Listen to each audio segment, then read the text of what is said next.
everyone, it's Marky. Today let's talk about this HALLY Color Cloud hair dye. I actually use this for my girls. They have a lot lighter hair than I do. It's kind of a reddish copperish, so I will use this to put highlights in their hair during the summer. It is safe for kids, it's ammonia-free, and it's only demi-permanent, so it washes out in about 4 to 6 weeks. So not really committing, and it just gives them a lot of dimension, and they just absolutely love it. It is foaming, so it's super easy to use. You just mix it together, put the foam where you want it. If you want it all over, if you want just highlights, it's really easy to section out.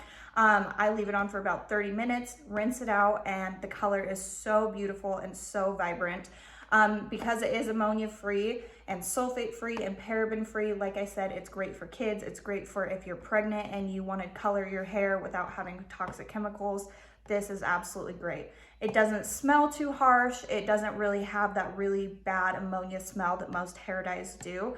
This one has just been so perfect for my little girls. So if you are wanting something for you or for your little girls, I would highly recommend this. So I hope this was helpful. Thank you.